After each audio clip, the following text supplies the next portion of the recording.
तो जो शिक्षक माने नहीं बन सकते हैं वो प्रधान शिक्षक बन जाएंगे नीतीश जी की सरकार में। मौका नहीं दिया जा रहा है और हमें एकदम से बाहर कर दिया गया है। सरकार गुणवत्तापूर्ण शिक्षा केवल कहती है, बहुत अच्छा जुमला बन गया।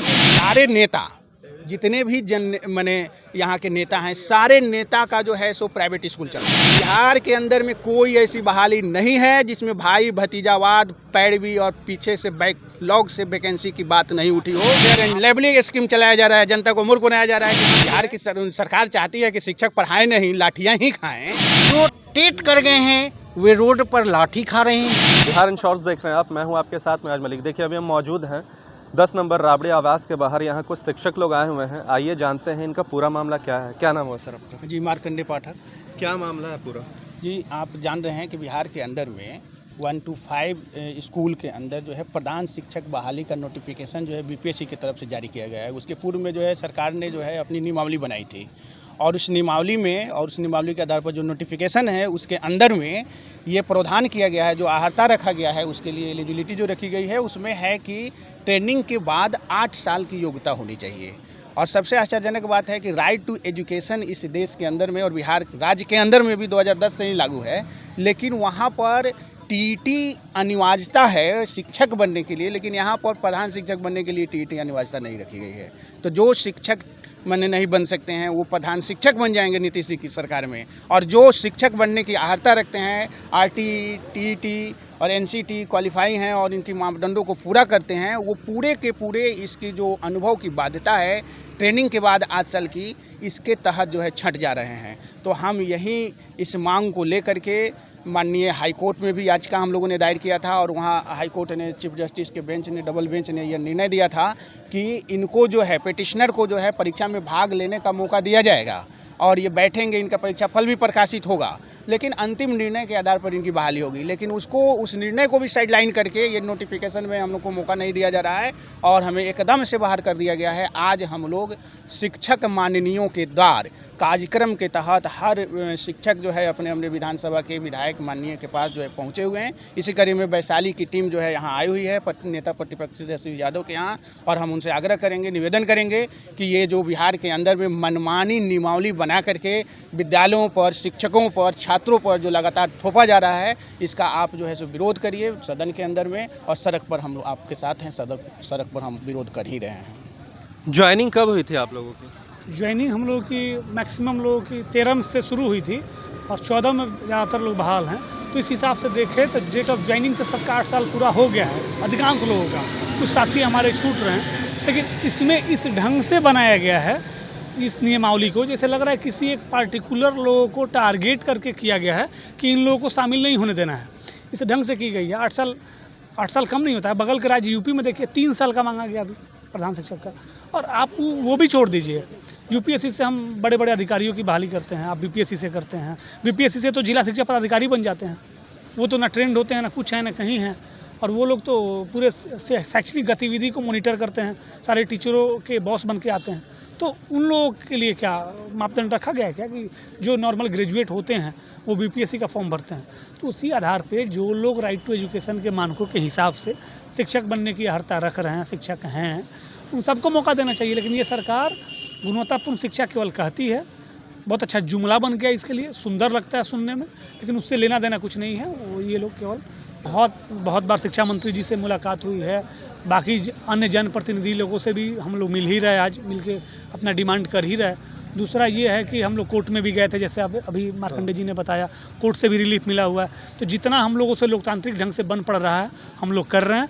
अब जो आगे करना है सरकार को करना है। सरकार चाहती है अगर गुणवत्तापूर्ण शिक्षा बहाल हो तो काइंडली सबको एकदम रिक्वेस्ट है कि आप ओपन एग्जाम ले रहे हो, हम नौकरी नहीं मांग रहे हैं, हम फॉर्म भरने की एलिजिबिलिटी मांग रहे हैं। जितने ज़्यादा से ज़्यादा लोग फॉर्म भरेंगे उतना अच्छा एग्ज़ाम होगा, एग्ज़ाम का स्तर बढ़ेगा, लोगों को ज़्यादा से ज़्यादा लोग इसमें आएंगे और सरकार को भी फ़ायदा होगा कि सरकार को राजस्व आएगा, फॉर्म भरने में पैसा भी मिलेगा। तो कहीं से सब सरकार को लॉस है ही नहीं, लेकिन पता नहीं क्यों बायस्ड होकर काम किया जा रहा है, हमको समझ में नहीं आ रहा है। सरकार को इस पर ध्यान देना चाहिए। तेजस्वी आवास के बाहर क्यों आए? नहीं, ये तो हम लोग शिक्षक माननीयों के द्वार जो है कार्यक्रम के तहत हम लोग सभी लोगों के पास जा रहे हैं, और तेजस्वी जो है विपक्ष के नेता हैं, प्रतिपक्ष के नेता हैं, ये आवाज़ हैं बिहार के, मतलब कि जो भी जन आंदोलनों की आवाज़ हैं, तो हम इनके पास आए हैं कि हमारी आवाज़ को भी आप प्रमुखता के साथ उठाइए। आवाज़ उठाने के लिए सदन में आप यहाँ हैं। जी एकदम सदन में आवाज़ उठाएं और तेजस्वी जी का लगातार शिक्षकों के प्रति जो है रवैया सकारात्मक रहा है। ये जब चुनाव में भी थे और शिक्षकों का भी जो है इनके प्रति सकारात्मक रुख रहा है और ऐसे नीति ला दी है कि सारे के सारे प्रधान शिक्षक जो है जो टीईटी क्वालिफाई हैं वो इससे बाहर हो जाएंगे। ये तो पूर्णतः जो है मैंने एक अंधा अफसर भी अगर होगा शिक्षा विभाग का तो वो भी सबसे पहले राइट टू एजुकेशन को देखेगा, नई शिक्षा नीति को देखेगा और उसकी अकॉर्डिंग ही आपकी वो शिक्षकों की बहाली करेगा, प्रधान शिक्षक की बहाली करेगा, प्रधानाध्यापक की बहाली करेगा। प्रधानाध्यापक मामले में भी इसी तरह से हो रहा है। प्रधानाध्यापक मामले में तो और एक कदम आगे बढ़ गई है सरकार। वो तो कह दिया है कि अब जो है प्राइवेट स्कूल में भी अगर आप पढ़ाए हैं और अगर वहाँ पर भी 10 साल 12 साल पढ़ाने का अनुभव है तो आप इसमें बैठ सकते हैं। अब प्राइवेट स्कूल में कौन पढ़ाए हैं? ये वही लोग, उन्हीं का विद्यालय है।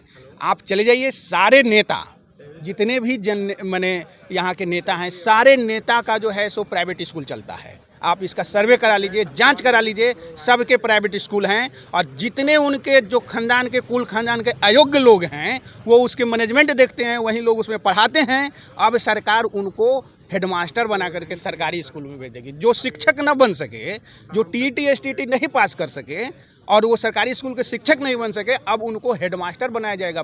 मैंने बैकडोर से बैठाने की तैयारी चल रही है। मतलब पदें खाली रह जाती हैं मगर योग लोग जो है वो भटकते रहते हैं। बिहार के अंदर में कोई ऐसी बहाली नहीं है जिसमें भाई भतीजावाद, पैरवी और पीछे से बैकलॉग से वैकेंसी की बात नहीं उठी हो। आप 100% लिख करके रख लीजिए। बिहार के अंदर में जो प्रधान शिक्षक प्रधानाध्यापक की जो बहाली हो रही है वो भी बिहार के सत्ताधारी पार्टियों के जो नेता हैं उनके भाई भतीजे जो हैं, उनके परिवार के लोग बैक डोर से आएंगे। एक एक सीट बिकेगा बीपीएससी के जरिए और सिर्फ जो है मतलब कि ये जो आई ब्रश किया जाएगा, फेयर एंड लेवलिंग स्कीम चलाया जा रहा है, जनता को मूर्ख बनाया जा रहा है कि हम जो है बिहार के अंदर में देखिए बीपीएससी से जो है सो बिहार के अंदर में शिक्षा की बहाली कर रहे हैं। भैया तो जब बीपीएससी से कर रहे हैं तो खुला करिए, सबको बैठने का मौका दीजिए। आप डर क्यों रहे हैं हमसे? हमको बैठने क्यों नहीं दे रहे हैं? हम तो कह नहीं रहे हैं कि आप हमको प्रधानाध्यापक बना दीजिए, हम तो कह नहीं रहे हैं कि आपको प्रधान शिक्षक, हम तो सिर्फ कह रहे हैं कि आप हमको बैठने का मौका दीजिए। किससे डर रहे हैं? क्यों डर रहे हैं? डर का क्या वजह है? डर की वजह है कि आप जिनको टारगेट किए हैं बनाने के लिए, जिन लोगों को आप इसमें घुसाना चाहते हैं, आपको डर है कि अगर इनको मौका दे दिए तो वो नहीं आ पाएंगे। अच्छा, अगर मान लें सरकार बात नहीं मानती है तो फिर क्या करेंगे? लोकतंत्र में जो जितने तरीके हो सकते हैं हम सारे तरीके अपनाएंगे। धरना, प्रदर्शन, अनशन। तो फिर लाठियाँ भी तो चलेगी। लाठियाँ चलेगी तो चलेगी। अगर बिहार की सरकार चाहती है कि शिक्षक पढ़ाएं नहीं, लाठियाँ ही खाएं और जेल ही जाएं तो कोई नई बात है नहीं हम लोगों के लिए। जो है लाठी भी खाए हैं, जेल भी गए हैं और लाठी खा करके ही बहाली हुए हैं। यहाँ तो कोई बहाली ही नहीं है शिक्षकों की। जो एक दशक के बाद जो है ऐसे ही एक दशक चप्पल खिया जाता है बहाले होने में, तो कभी भी ऐसा हुआ नहीं है, तो ये आगे भी ऐसा नहीं होगा, ये मैंने कहा नहीं जा सकता है। तो हम लोग पूरी तैयारी के साथ है, कमर कसे हुए हैं। जहाँ एक तरफ हम लोग जो है सो न्यायिक प्रक्रिया में हाई कोर्ट से लेकर के सुप्रीम कोर्ट तक की लड़ाई लड़ेंगे, वहीं जो है हम लोग गांव से लेकर स्कूल से लेकर पटना सदन तक की लड़ाई भी लड़ेंगे।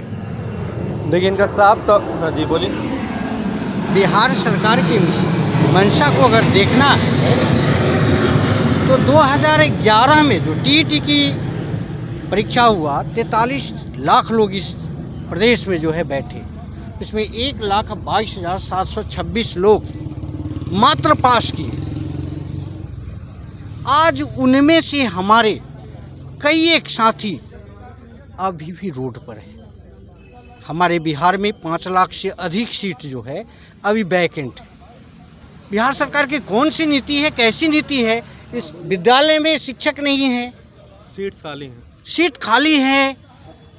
जो टेट कर गए हैं वे रोड पर लाठी खा रहे हैं। प्रधान शिक्षक की बहाली आ रही है तो कह रहे हैं कि अनुभव की बाध्यता है। 13 में बहाल हुए, 14 में बहाल हुए। केंद्र सरकार ने और शिक्षा एनसीटी ने कहा था कि इनको 2 साल के अंदर में टेंड कर लेना है। बिहार सरकार हमको 4 साल 5 साल के बाद जो है टेंड कराती है। 19 जनवरी 2019 को टेंड की डिग्री मिलती है बिहार के लगभग टेट शिक्षकों को।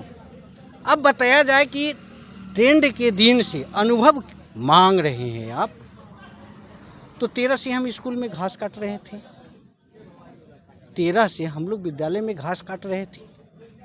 और जिन्हें आप अनुभव कह रहे हैं वे पढ़ा रहे थे। तो हम लोगों को स्पष्ट लग रहा है कि बिहार सरकार की मंशा स्पष्ट है। न पढ़ेगा बिहार का बालक, न बढ़ेगा बिहार का बालक। बच्चे जब पढ़ेंगे तो अब अपने अधिकार को जानेंगे, और जब अधिकार को जानेंगे तो सरकार से लड़ेंगे, और सरकार से लड़ेंगे तो रोड पर हमारी तरह और नाकाबंदी करेंगे। तो साक्षर बना दो, 5 किलो अनाज दे दो, हमारी ये स्कीम चलते रहेगी, हमारे बच्चे जो है नेता बनते रहेंगे। हम 1.5 GB नेट भी दे दीजिए। बस पढ़ना नहीं है, पढ़ाना नहीं है। अभी बिहार में 1 लाख से अधिक लोग टेट पास हैं और रोड पर लाठी खा रहे हैं, लेकिन इनकी कोई देखिए, इनका साफ तौर पे कहना है जब बहाली लेने वक्त चप्पल घिस जाती है तो हम लाठियाँ खाने के लिए भी तैयार हैं। और जहाँ तक बात है भर्ती का, शिक्षा भर्ती का, तो आगे का दरवाज़ा बंद है और पीछे का दरवाज़ा हमेशा खुला रहता है। इसी तरह की खबरों के साथ हमारे साथ जुड़े रहें। बिहार इंश्योरेंस देख रहे थे आप, तब तक के लिए आपका बहुत बहुत धन्यवाद।